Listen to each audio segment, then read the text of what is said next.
Hello YouTube and fellow Star Wars collectors. On this episode of Toys Are the Way, we'll be taking a look at another character for the Vintage Collection's deluxe figure lineup, Momaw Nadon, better known as Hammerhead from Star Wars A New Hope.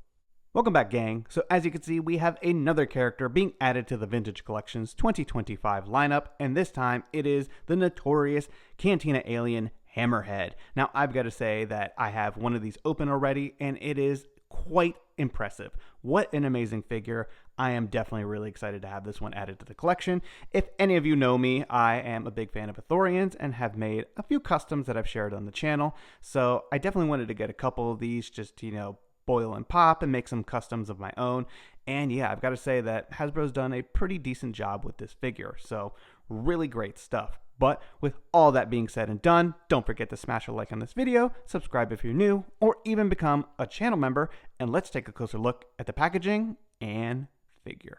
Taking a look at our vintage style packaging, we have the Star Wars racetrack logo nicely displayed, followed by Momaw Nadon Hammerhead on a yellow name pill color. We have that wonderful original 96 image of the Cantina alien looking absolutely spectacular with the Kenner logo down below, and then we have the Hildebrandt logo in the top right corner. Additionally, we have this wonderful all new from the ground up Cantina alien looking absolutely wonderful in a bubble with a number of accessories, which is something I think a lot of collectors would like to see.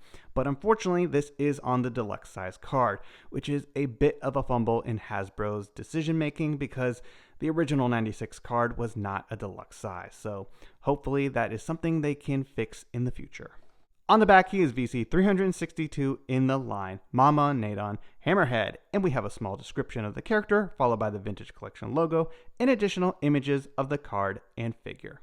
So all in all, I am actually really excited to finally have this card in my collection. It looks really good. I'm a big fan of Hammerhead and just Ithorians, and this looks, wonderful. The only problem is it is that deluxe size card, and while they don't bother me too much, they kind of do at the same time. There's no star case that really fits this, and it just, throws the aesthetics off of my carded collection because it's slightly bigger. But like I said, hopefully Hasbro has heard all of the feedback throughout the community and is able to fix this someday in the future. Taking a look at Hammerhead out of the packaging and focusing on the portrait and sculpt, I think they have done such a good job with this Cantina alien. Just take a look at that expression. The paint applications on his eyes look fantastic. He's got that really weird whale mouth, and then you can see a little bit of pink in there. Nice paint application, and you can see a couple other hits of just lighter browns that really bring out the alien skin and texture. Just lots of really good sculpting going on there if you take a look at the top of this figure. Really good stuff. So yeah, in terms of nailing this, I think they have done a really nice job. And it's just nice to get more Cantina aliens into the collection and just aliens in general. Hammerhead comes with a total of 5 accessories: his walking stick and staff, which is a hark back to the Saga Collection figure, his Imperial Blaster Rifle, the Power of the Force 2 Blaster Rifle, a drinking cup, and a spare hand, which helps you hold that Cantina drinking cup.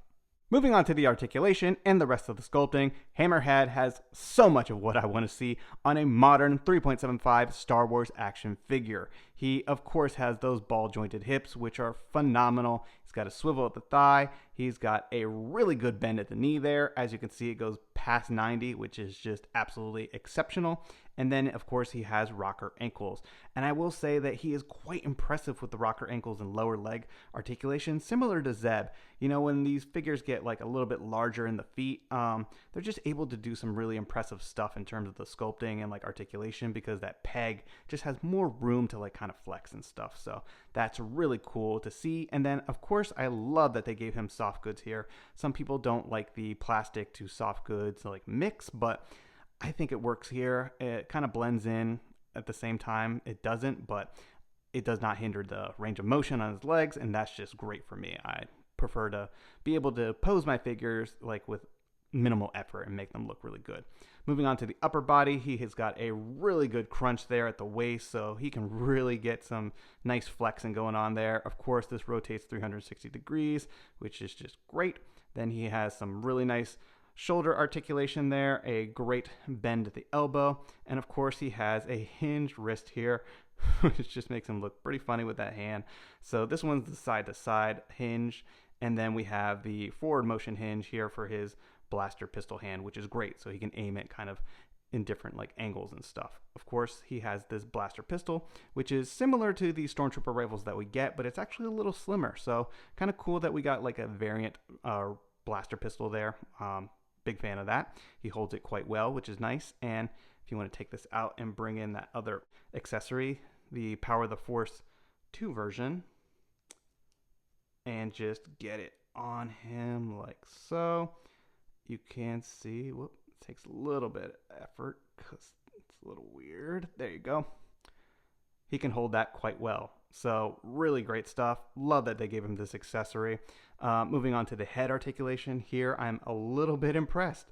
Just look at that. He can go up quite interestingly. He can actually tilt down pretty well, and then he can't really like turn side to side, but you can like do this. So it's a little different because of the way that this is pegged onto the barbell. So really cool.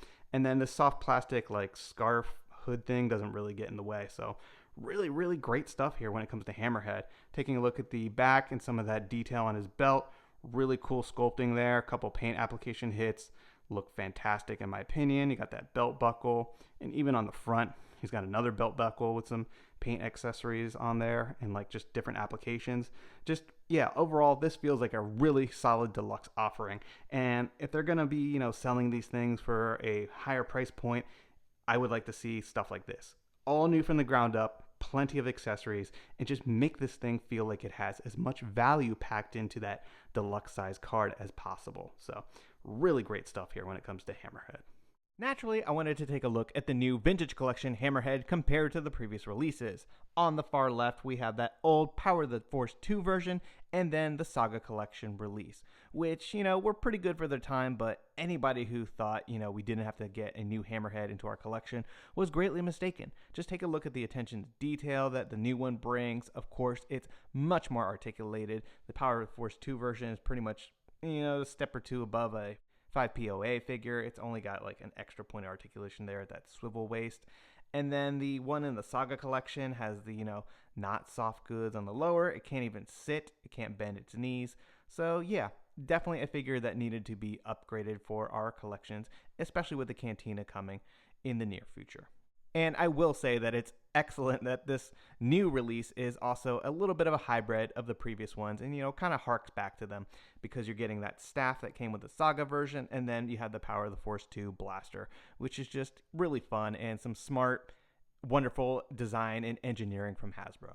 Ithorians are typically known as a peaceful alien species, but the galaxy is a dangerous place, and one has to be ready to put up a fight, especially on the rough, coarse, sandy streets of Mos Eisley.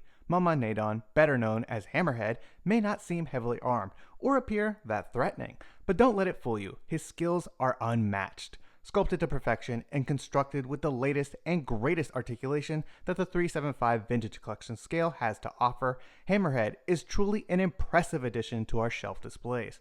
The figure sports delightful barbell hips that are not hindered by the soft goods skirt, hinges galore at the shoulders, elbows, knees, and wrists, and is lastly armed with rocker ankles, all of which will allow the figure to pose with ease and achieve some truly impressive action poses. Furthermore, the inclusion of multiple accessories like the extra hand, blaster pistol, Cantina cup, Saga Collection style staff, and the Power of the Force 2 blaster rifle are simply brilliant and make the deluxe title feel truly earned for this most impressive action figure. I hope you've enjoyed this video and taking a look at this latest addition to our Vintage Collection shelf displays, Momaw Nadon, Hammerhead from Star Wars: A New Hope. Feel free to let me know your thoughts in the comments down below. And don't forget to drop a like on this video and subscribe if you're new to the channel. It really helps and is always greatly appreciated. Thanks everyone, and may the Force be with you.